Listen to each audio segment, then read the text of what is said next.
Thank you for being here. It's great to be here. I love your background. It's like we're on a bike. Yeah, well, that's what I want to talk to you about.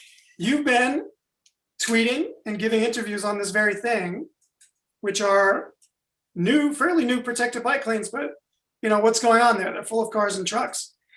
So it would be great if, I should have introduced you a little bit. I mean, you're an entrepreneur. You ran Manhattan Prep, Venture for America. You were candidate for president, and now you're candidate for mayor of the city of New York. But you're also a bike rider. And, many of us sort of sat up and took notice when you were riding around to presidential events and interviews on your bike here in New York. So tell us more about Andrew Yang, City Cyclist. I moved to New York City when I was 21 years old as a law student. And then I rode around on the subway. When roughly was that? Just tell me when that roughly was, so I know what the state of our streets was like when that happened. Of course. Some of us have been doing this for a while. I showed up for law school in 1996. I was 21 years old. So I did not have a car, which is perfectly normal.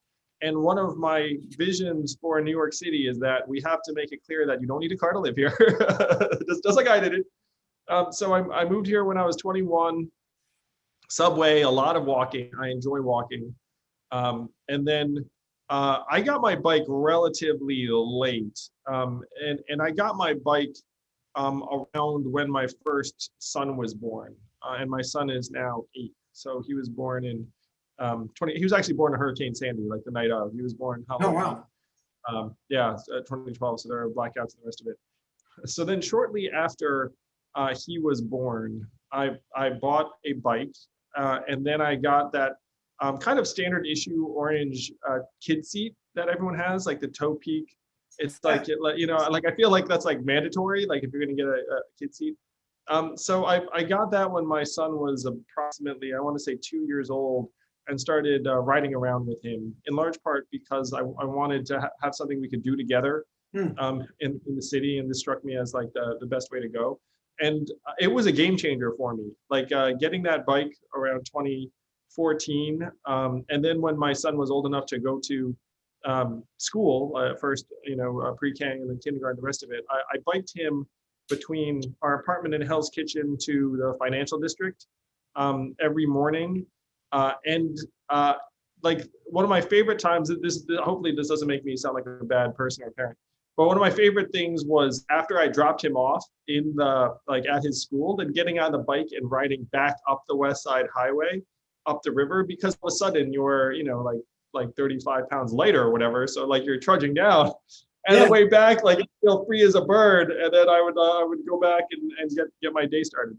So it's kind of opposite the usual trajectory. You started riding because you had kids rather than before you had kids, which is, it's almost like a cargo bike strategy, which is, I know that's unusual because, and I want to out myself completely as the kind of the cyclist that I don't think I could pull off like the tight pants and like the, kind of like sporty look. I very much look like a dad. When I'm riding around, I've got, like a dad commuter bike, like I'm wearing, jeans most of the time. Sure. We want all kinds of people on bikes, but we do want it to be something where it's just second nature, where whether you're wearing off a suit or jeans, or, you want to go fast, you can just do it at will.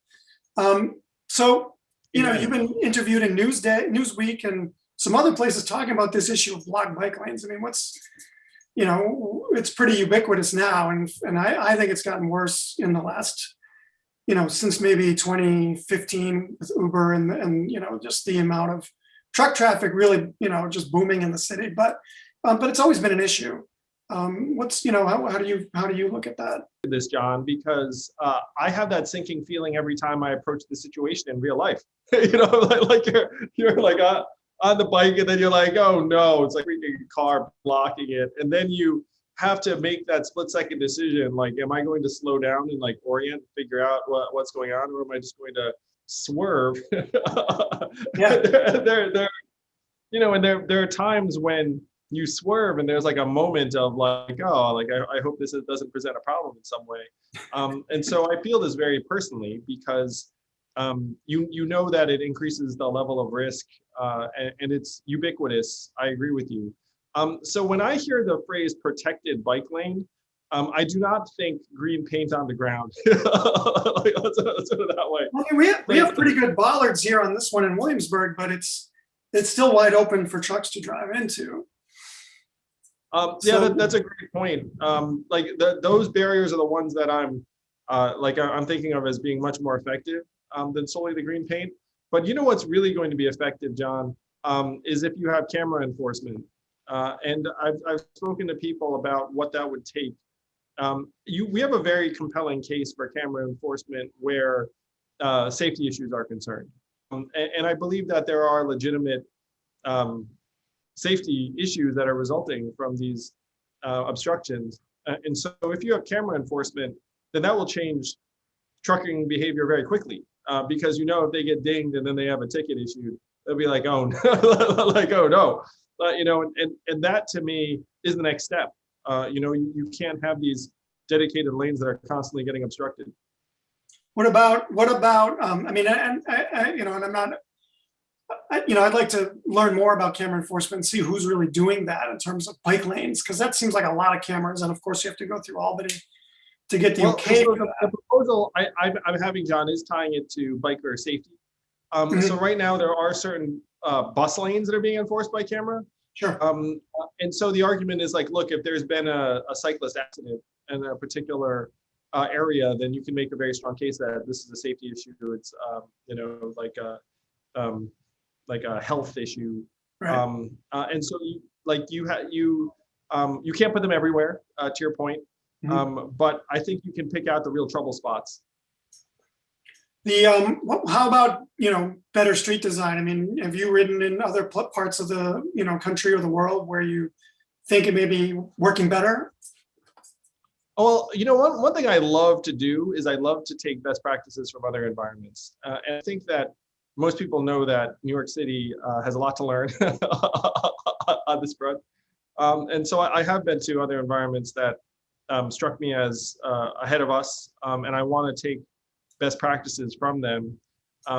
So I haven't traveled much in Europe. I think that they have that they're in some ways leaps and bounds. But I have been to Portland, Oregon, and I feel like they had a lot to offer as well.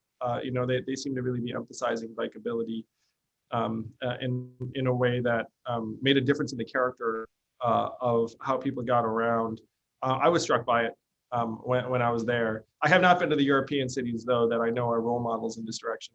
One of the things Portland's been doing for a while, which I think is interesting, and that we don't do here yet, at least yet, is instead of creating linear lanes everywhere, they create low traffic streets by requiring traffic to turn every so often in the grid. And so you just create a friendlier atmosphere, kind of like New York was brought out a lot more people on bikes in, say, April, May, June, when there was just less car traffic around. They sort of, they're sort of doing it intentionally by creating, diverters on streets so bikes can go straight, cars have to turn, so cars have less incentive just to be there at all.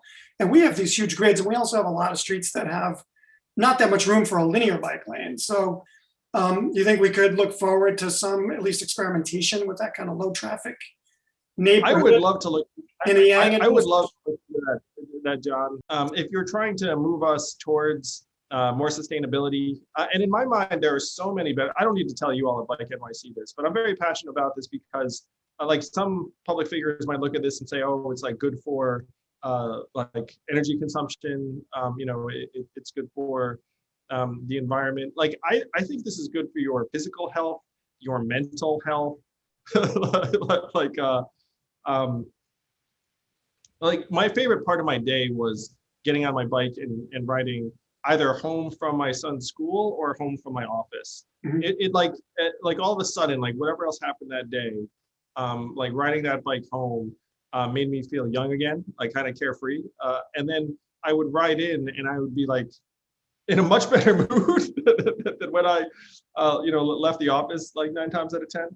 Be happier, and so anything we can do that makes biking more habitual and the norm. I think it's tremendous for public health goals, for it's great economically. Like, I did the math and like I figured my bike would pay for itself in Sure. less than a year, like and the rest of it. So if we can, and on the flip side, there are certainly like many New Yorkers who drive, but my vision again is to have a city that you can live in without owning a car, and I think that part of that is making it so that if you drive into certain parts of Manhattan in particular, that there's some cost associated with it, honestly. And so the cost you're describing is like a cost in kind of time and drivability, which makes sense to me, because if you have a grid that's designed for car traffic and you have bike lanes, then that's like a different picture than creating something that's optimized for bikes. And so it's something I'd like to explore, certainly in particular areas. Yeah, I mean, one of the costs of bike lanes that look like this is it scares a lot of people off, so they don't even try it. And there's Actually, I want to share that story, John, because as you can tell, I was like an older cyclist. So first, let me say I was inspired by a colleague of mine, Chris Ryan, who rode his bike in from Brooklyn, and I saw him and I was like, he's so cool. Like that's what I thought. Like he came in and like, he was kind of sweaty, the rest of it, but I was like, oh, he's so cool. Like that's incredible. And then I thought like, ooh, I want to do that too. But to your point, I was like, it seems a little risky. And then when I first got my bike, before I put my son in the back, I was like, I'm just gonna ride around and make sure that I feel comfortable and everything. And I said to myself, like, okay, there's like some physical risk involved. Just take it easy. Like if in doubt, just like go slow and like be patient and the rest of it. And I've got to be honest, that lasted for all of like 10 minutes. And then by like the 11th minute, I was like, biking. I think like probably most New Yorkers. But I agree with you that one of the things that kept me from it was a sense that it was risky. And part of the reason why it seems risky is because of the backdrop you have on Zoom, and because like it seems like it's not truly integrated and protected like on our streets. Trying to get the administration today to pay attention to is just a more integrated approach to the whole thing from a governance point of view, because one of the reasons it's like this is that the bike lanes put in without much thought to where the delivery trucks are going to go, and the bike lanes are wide open to like the Fritos truck because our street sweepers are so huge that they have to keep it wide open, even though tons of smaller ones are on the market, and generally nothing is enforced on the street. So can we look forward to sort of a knocking of heads and at least some kind of task force and management approach that says, let's get it all on the table and find out why the bike lanes aren't working and fix that and make them work. And because why do them otherwise? What's the point of all the pain that we go through in terms of the community fights if they're just going to end up as extra parking lanes or extra driving lanes? Yes, to a DOT commission on how we can better integrate bike lanes into our city streets. And you're right that there are delivery trucks and street sweepers and a lot of other things that are going through. So we have to figure out what the needs are. And then potentially, in my mind, maybe even have some like timing rules where like, street sweepers maybe are coming in a particular time, maybe like deliveries are a certain time. Like there may be something where you can say, look, like this thing's legit going to be enforced, like during like hours X to Y. And then you can allow for street sweeping in a particular time or something along those lines, but yes to a DOT commission. Yeah, I mean, because rules that aren't enforced aren't great for anyone. You know what I mean? Like that's like you need some clarity. I mean, I like you talking about the time of day idea, because we're talking about, I don't know if you saw Transportation Alternatives, for example, put out a sweeping call today for rethinking our streets, and and some of your competitors are speaking in similar terms. And one of the things you see in, say, like a European downtown, where you have a network of pedestrian streets and then a network of very slow speed shared streets, and then other things leading into it, is you have trucks come in at night. And that really gets shouted down every time it comes up in New York, like very quickly. And nobody's sort of stuck to it. But there is a lot of road capacity here in the city, but a lot of it is at different times of day than we're using it. Operated on our streets for different reasons. I mean, Big time. now, now you have so many more deliveries coming in, which often are being conveyed via trucks, and then people are looking at these like bike.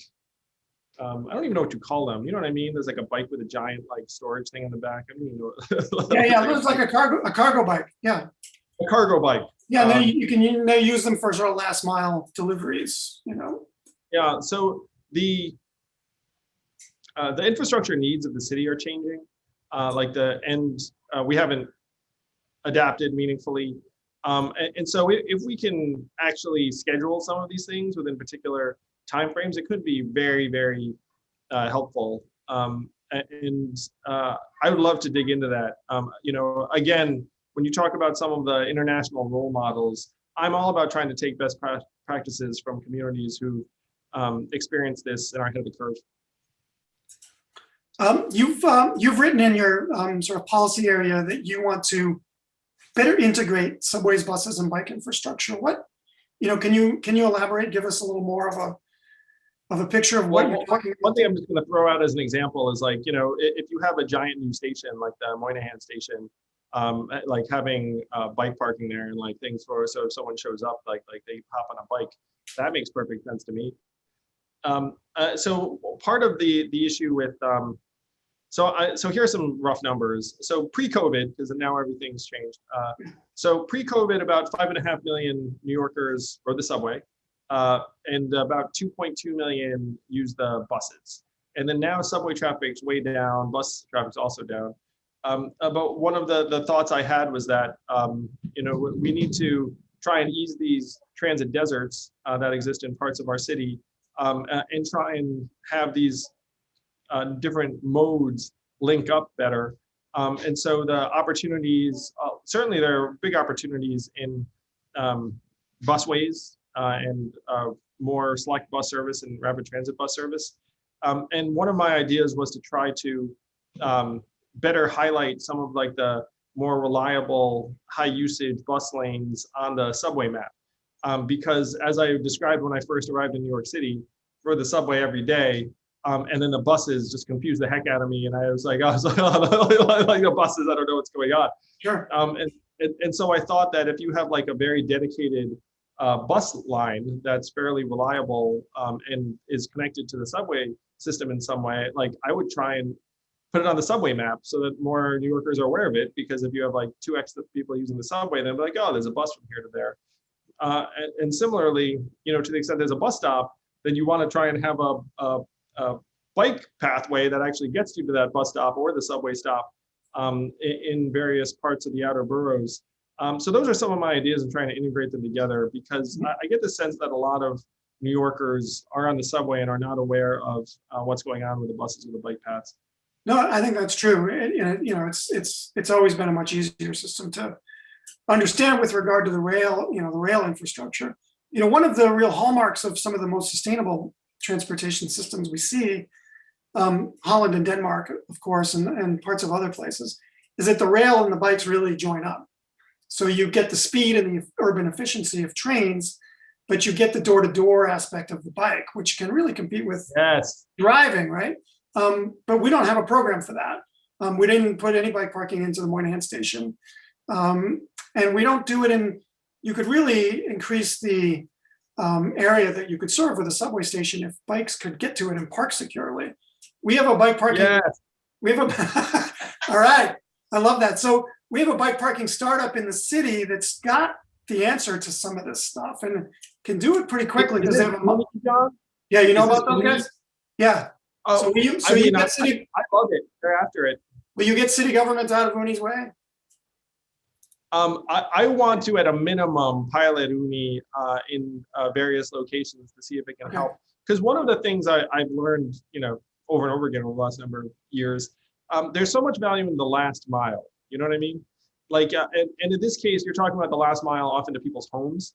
And I think Uni can help bridge that last mile by making it so that you can actually use your bike to either get to and from that subway station close to your house, or in some cases, getting to work. So if we're talking about bike lanes into subway stations and in residential areas, and better connecting the bike lanes we have, and sort of making it, as you say, possible to live without a car. Multimodal transportation is the way I. How do you talk to the public about that? Because there are still lots of places that want to fight the bike lane fights from 20 years ago. Every time something new gets proposed, how do you frame that? And what's your public process for doing all this? I've actually had several of those conversations quite recently, John. I'm sure. I mean, if you talk about bike lanes, you got to talk about community boards and how you're going to fix that. When I talk to folks about bike lanes in certain parts of the city, there is some resistance. And one of the things they say is like, look, if it's going to make it hard for me to drive and park, like I'm not into it. But another thing they said is that, hey, if it's going to cost me money, I'm not into it. like these are so those are the two main objections. And one of the things I respond is like, look, it's hard for someone to see it as a possibility if it isn't there yet. You know what I mean? Like, so one thing I was suggesting is that I'd like to see a bike lane on the Verrazano Bridge. And there's been some exploration of it. Then people are like, well, people won't ride that, and I was like, well, of course they won't ride that if it doesn't exist. People will ride it in droves. They will, but the problem is it's an MTA bridge. So as mayor, you wouldn't even get to say, do it now. Well, I know, and that's one reason why I think I might be the only candidate who advocated for or advocates for city control of the MTA. Right. In large part because I think it's very difficult it's very difficult for the mayor to manage a recovery if you don't have control over the main ways people get around. But second, I think it's very frustrating for New Yorkers where if things are going badly, which they have gone badly at times, then, like ordinarily you would blame the mayor. And then the mayor in this case is like, well, shoot, it's like a freaking state controlled board. And like, people from all over, the state in control of this thing. And it's that kind of lack of accountability that I think is really frustrating to New Yorkers. Like it makes us feel like big things can't get done. It's one of the reasons why when I'm was a CEO of an organization, one of my first things is I was like, all right, who's responsible? For no, I know. Most people don't know. It's insane. And then if you don't know who's responsible, then you can bet that it probably is going to be a source of frustration. You know what I mean? Like whereas if you know who's responsible, then the odds of someone acting accountable and then being responsive and trying to solve the problem.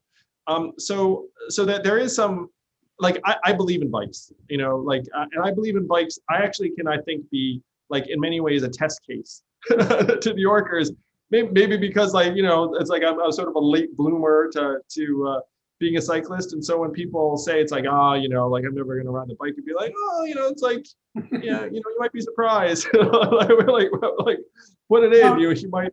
No, that's cool. I mean, you may be the first person to connect control of the bridges to why we should take over the MTA. The main reasons are like other things, No, but it's another benefit, and we have. It's not just the Verrazano, right? It's the Triborough, it's the Henry Hudson, it's the bridges to the Rockaways. We can't bike over any of those now. And if you could bike over these things, I mean, there's something majestic to it. It's like, I mean, obviously, you see people would bike over the Verrazano in huge numbers. It would be like the Golden Gate. It's pretty analogous in its place in the city. It would be beautiful. And it would be a beautiful experience. I think it'd be uplifting. I think anyone who did it obviously would be like healthier. I mean, a fun fact to know is they're going to replace the lower deck on that bridge sometime in the next decade. So that's our chance. So hopefully you get control of the MTA before then. Yeah, hopefully. And this is one of this is a tough time for our city. I mean, no bones about it.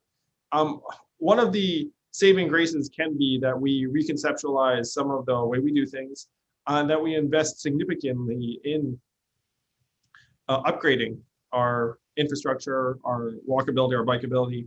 Like this to me is one of the main opportunities we have during this time. And I have a vision for New York City post-COVID. Hopefully it's very, very soon, this post-COVID comeback.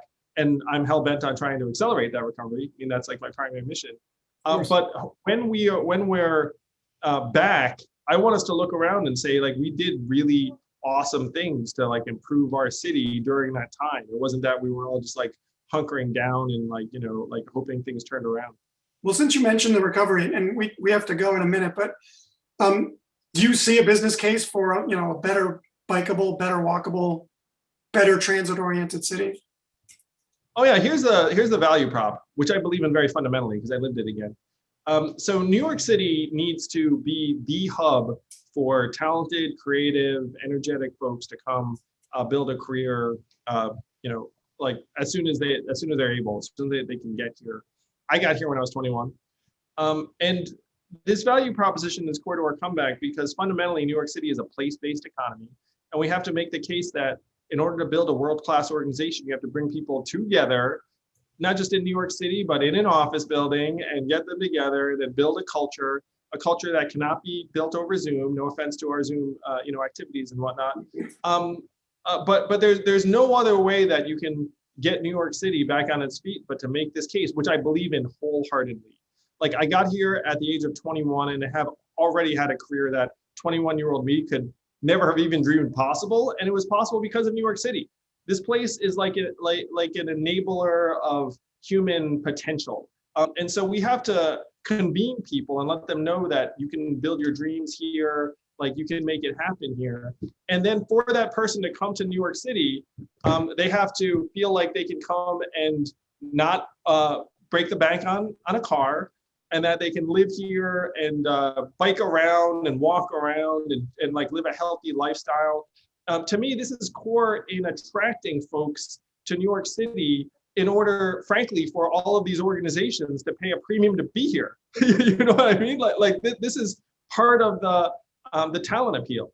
And so to me, this is part of what we have to do to accelerate the recovery and stay competitive. Because the fact is a lot of folks, a lot of other cities are now competing with us for talent in a way that was not true before. We've used up our time. I wish we could keep going because this is fun, and really appreciate your thoughts on all this stuff. We need a leader on these things. So, we'll be looking for you in more mayoral forms. We'll look for you on the street in the bike lanes that aren't blocked.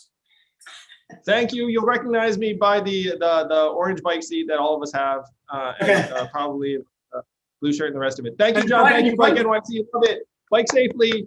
Thanks. And you probably have one of those stickers on it now, right? I'm not sure I do. I should put one there though. It's good. Okay, cool. I gotta be effective out there. Bye, everybody. Andrew Have a great night. Bye. Candidate for mayor. Thank you.